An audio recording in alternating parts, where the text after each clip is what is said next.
আমি তোমাদের খোদা, তোমরা আমার ইবাদত করো।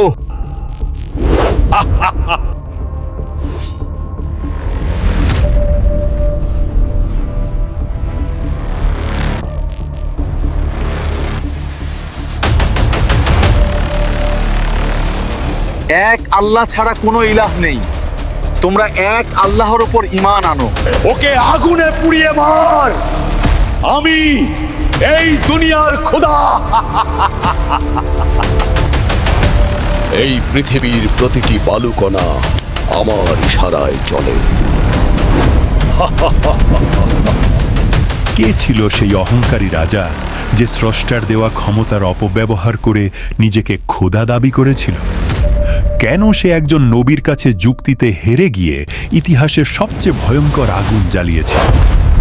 আর কিভাবে মহান আল্লাহ তার সবচেয়ে ক্ষুদ্র একটি সৃষ্টি দিয়ে সেই ক্ষমতাধর রাজার দাম্ভিকতার অবসান ঘটিয়েছেন? আজকের পর্বে আমরা জানব ইতিহাসের অন্যতম স্বৈরাচারী শাসক আর তার পরিণতির গল্প। এটি শুধু একজন রাজার ইতিহাস নয়, এটি স্রষ্টার সাথে সৃষ্টির অহংকার এবং তার শাস্তির এক বাস্তব প্রমাণ। স্বাগত আপনাদের আজকের পর্বে। আজ আমরা জানব পবিত্র কোরআন, সহিহ হাদিস এবং নির্ভরযোগ্য তাফসীরের আলোকে হযরত ইব্রাহিম আলাইহিসসালাম এবং সেই অহংকারী রাজার ঐতিহাসিক দ্বন্দ্ব, যাকে তাফসীরকারকরা নমরুদ হিসেবে চিহ্নিত করেছেন। সময়টা ছিল নূহ আলাইহিসসালামের মহাপ্লাবনের বেশ কয়েক শতাব্দী পরের।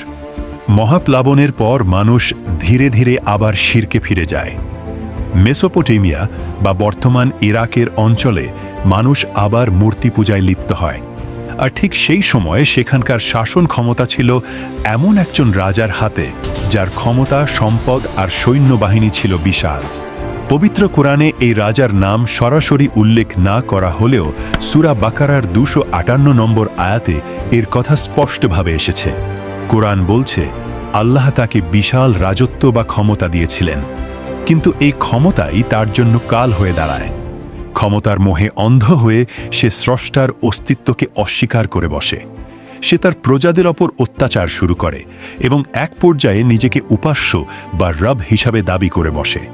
মানুষ তখন ক্ষমতার ভয়ে আর অজ্ঞতার কারণে সেই রাজার পায়ে মাথা নত করে। পুরো সমাজ তখন শিরকের অন্ধকারে ডুবে গেছে। কিন্তু আল্লাহ রব্বুল আলামিন তার সৃষ্টিকে পথ দেখানোর জন্য সব সময় আলো পাঠান। এই ঘোর অন্ধকারের মাঝে আল্লাহ পাঠালেন এমন একজনকে, যিনি একা এই বিশাল সাম্রাজ্যের ভুল ধারণার ভিত নাড়িয়ে দেবেন। তিনি হলেন মুসলিম জাতির পিতা হযরত ইব্রাহিম আলাইহিসসালাম। ইব্রাহিম আলাইহিসসালাম ছিলেন একমাত্র ব্যক্তি যিনি বুঝতে পেরেছিলেন যে নিজের হাতে বানানো নিষ্প্রাণ পাথর বা মাটির মূর্তি কখনোই স্রষ্টা হতে পারে না। আর কোনো মানুষ, সে যতই ক্ষমতাধর হোক না কেন, সে কখনোই জীবন আর মৃত্যুর মালিক হতে পারে না। তিনি প্রথমে তার পিতা এবং কওমের মানুষকে বোঝাতে শুরু করলেন। পবিত্র কোরআনের সূরা আম্বিয়ায় আল্লাহ উল্লেখ করেছেন কিভাবে ইব্রাহিম আলাইহিসসালাম তাদেরকে যুক্তি দিয়ে বোঝানোর চেষ্টা করেছিলেন, কিন্তু তাদের একই উত্তর ছিল, আমরা আমাদের বাপদাদাদেরকে এই মূর্তিগুলোর পুজো করতে দেখেছি। যখন তাদেরকে যুক্তি দিয়ে বোঝানো গেল না, তখন ইব্রাহিম আলাইহিসসালাম এক বিশাল পদক্ষেপ নিলেন। এক উৎসবের দিন যখন সবাই শহরের বাইরে, তিনি মন্দিরে প্রবেশ করে সব ছোট মূর্তিগুলোকে ভেঙে ফেললেন আর কুড়ালটা সবচেয়ে বড় মূর্তির কাঁধে রেখে আসলেন। মানুষ যখন ফিরে আসলো আর এই অবস্থা দেখল, তারা ইব্রাহিম আলাইহিসসালামকে ধরে আনল। তিনি তাদেরকে বললেন, এই বড় মূর্তিটাকেই না হয় জিজ্ঞেস করো, যদি তারা কথা বলতে পারে।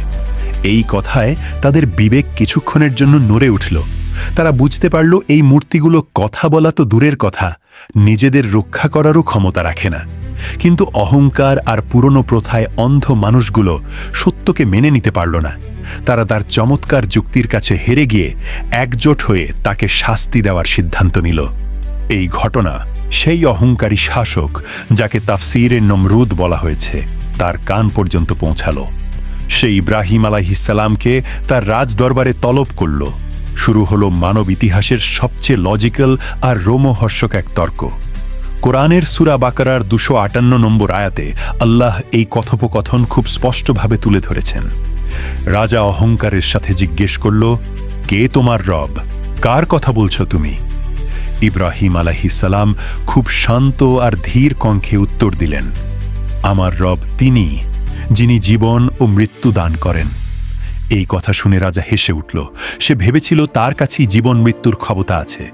সে দরবারে দুজন কয়েদিকে ডেকে আনল। একজনকে তার সামনেই হত্যা করল আর অন্যজনকে মুক্তি দিয়ে দিল। তারপর দাম্ভিকতার সাথে বলল, দেখো, আমিও জীবন মৃত্যু দিতে পারি। রাজা আসলে জীবন দেওয়ার অর্থই বুঝতে পারেনি। সে ভাবছিল কাউকে না মেরে ছেড়ে দেয়াই হচ্ছে জীবন দেওয়া। কিন্তু ইব্রাহিম আলাইহিসসালাম তার এই বোকামির কাছে থেমে গেলেন না। তিনি এবার এমন এক যুক্তি দিলেন যেটা রাজার পুরো অস্তিত্বকে নাড়িয়ে দিল। ইব্রাহিম আলাইহিসসালাম বললেন, আমার আল্লাহ প্রতিদিন পূর্ব দিক থেকে সূর্য ওঠান। তুমি পারলে আজ সূর্যকে পশ্চিম দিক থেকে ওঠাও দেখি। পবিত্র কোরআনের ভাষায় এই কথা শোনার পর সেই কাফের বা অস্বীকারী বিস্ময়ে স্তব্ধ হয়ে গেল। তার মুখে আর কোনো জবাব ছিল না। চরম যুক্তিতর্কে হারের শিকার হলো সে। কিন্তু অহংকারী মানুষ যখন যুক্তিতে হেরে যায়, তখন সে প্রয়োগ করে অন্যায় আর অহংকার। ওকে আগুনে পুড়িয়ে মার, আমি এই দুনিয়ার খোদা। শুরু হলো ইতিহাসের এক বিভৎস প্রস্তুতি। দিন রাত এক করে তাদের লোকজন কাঠ আর জ্বালানি জোগাড় করতে লাগল। আল্লাহর নবীকে শাস্তি দেওয়ার জন্য তারা বিশাল এক প্রান্তরে এক অভিশপ্ত আগুন জ্বালালো। আগুন এতই বিশাল আর উত্তপ্ত ছিল যে তার কাছে গিয়ে ইব্রাহিম আলাইহিসসালামকে ফেলে দেওয়া কঠিন ছিল। তাফসিরে বর্ণিত আছে, তারা এক ধরনের যন্ত্র বা ক্যাটাপল্ট ব্যবহার করে ইব্রাহিম আলাইহিসসালামকে শূন্যে ছুঁড়ে মারার সিদ্ধান্ত নেয়। ভাবুন তো সেই মুহূর্তের কথা। চারপাশে অহংকারী শত্রু, সামনে ভয়াবহ লেলিহান শিখা। কিন্তু ইব্রাহিম আলাইহিসসালামের বিশ্বাস ছিল পাহাড়ের চেয়েও অটল। যখন তাকে শূন্যে ছুঁড়ে মারা হলো, তার মুখে কোনো ভয় খাঁটি তাওয়াক্কুল। সহিহ বুখারীর 4563 নম্বর হাদিস অনুযায়ী আগুনে নিক্ষেপ করার সময় হযরত ইব্রাহিম আলাইহিসসালাম শেষ যে কথাটি বলেছিলেন তা ছিল, হাসবুনাল্লাহ ওয়া নি'মাল ওয়াকিল। আমার জন্য আল্লাহই যথেষ্ট, আর তিনি কতই না উত্তম কর্মবিধায়ক। ঈমান আর তাওয়াক্কুলের এই চূড়ান্ত মুহূর্তে আল্লাহ রাব্বুল আলামিন তার বন্ধুর ডাকে সাড়া দিলেন। আসমান থেকে আগুনকে নির্দেশ দেওয়া হলো, তুমি ইব্রাহিমের জন্য শীতল ও নিরাপদ হয়ে যাও। স্রষ্টার নির্দেশে সেই ভয়ঙ্কর আগুন মুহূর্তের মধ্যে এক শান্ত স্নিগ্ধ বাসস্থানে পরিণত হলো। ইব্রাহিম আলাইহিসসালাম একদম অক্ষত অবস্থায় সেখান থেকে বেরিয়ে আসলেন। এই অলৌকিক ঘটনা দেখে তার কওমের অনেকেই অবাক হলো, কিন্তু সেই অহংকারী রাজার চোখ তবু খুলল না। প্রথম তার অহংকার তাকে অন্ধকারের সবচেয়ে নিচের স্তরে নিয়ে গেছিল। সে স্রষ্টার কাছে মাথা নত করার বদলে তার অহংকারকেই বড় করে দেখল। আল্লাহ অহংকারকে অপছন্দ করেন এবং সীমা লঙ্ঘনকারীদের শাস্তি দেন। যখন কোনো স্বৈরাচারী তার সীমার বাইরে চলে যায়, তখন আল্লাহর ফয়সালা নেমে আসে। তাফসির ইবনে কাসির সহ নির্ভরযোগ্য তাফসিরে বর্ণিত আছে যে আল্লাহ এই রাজার বাহিনীর উপর এক অদ্ভুত ও অপমানজনক বিপর্যয় নামান। এক ছোট্ট প্রাণী, মশা, যাকে মানুষ একদমই তুচ্ছ মনে করে, সেটিই তাদের জন্য আযাব হয়ে নেমে আসে এবং তাদের দাম্ভিকতা মাটিতে মিশিয়ে দেয়। আর সেই স্বৈরাচারী রাজা যে নিজেকে খোদা দাবি করেছিল, তাফসিরে বর্ণিত আছে যে একটি মশা তার নাকের ছিদ্র দিয়ে ভিতরে প্রবেশ করে। মশাটি তার মস্তিষ্কে গিয়ে তাকে কষ্ট দিতে শুরু করে। এই কষ্ট ছিল অবর্ণনীয়। সেই ব্যথায় রাজা পাগলের মতো আচরণ করতে শুরু করে। কিছু বর্ণনায় উল্লেখ আছে যে তার মাথার ব্যথা কমানোর জন্য তার নিজের আশেপাশের লোকজনকে জুতো বা কাঠের জিনিস দিয়ে তার মাথায় আঘাত করতে হতো। যখনই তার মাথায় আঘাত করা হতো, শুধু তখনই সে একটু স্বস্তি পেত। চিন্তা করে দেখুন কি ভয়ঙ্কর পরিণতি। পৃথিবীর সবচেয়ে ক্ষমতাধর রাজা যে নিজেকে খোদা দাবি করত, তাকে শান্তি পেতে হলে নিজের মাথায় আঘাতের ভিক্ষা চাইতে হতো। এই চরম কষ্ট আর লাঞ্ছনা নিয়েই সেই অহংকারী স্বৈরাচারী শাসক এই পৃথিবী থেকে বিদায় নেয়। পবিত্র কুরআন আর হাদিসে আসা এই ইতিহাস আমাদের সবচেয়ে বড় যে শিক্ষাটা দেয় তা হলো ক্ষমতা, সম্পদ আর অহংকার মানুষকে কত বড় বিপদের দিকে ঠেলে দেয়। স্রষ্টা চাইলে তার সবচেয়ে ক্ষুদ্র সৃষ্টি দিয়ে পৃথিবীর সবচেয়ে বড় অহংকারীকেও ধূলিসাৎ করে দিতে পারেন। হাসবুনাল্লাহ ওয়া নি'মাল ওয়াকিল বলে পূর্ণ তাওয়াক্কুল করতে পারলে আল্লাহ চাইলে অসম্ভবকেও সহজ করে দেন, যেমনটা তিনি হযরত ইব্রাহিম আলাইহিসসালামের জন্য করেছিলেন। আজকের ভিডিওটি কেমন লাগলো অবশ্যই কমেন্ট করে জানাবেন।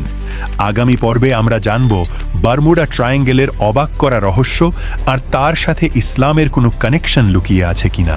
কেন বারবার ওখানে রহস্যময়ভাবে জাহাজ আর বিমান হারিয়ে যায়। জানতে হলে সাবস্ক্রাইব করে আমাদের সাথেই থাকুন। আল্লাহ হাফেজ।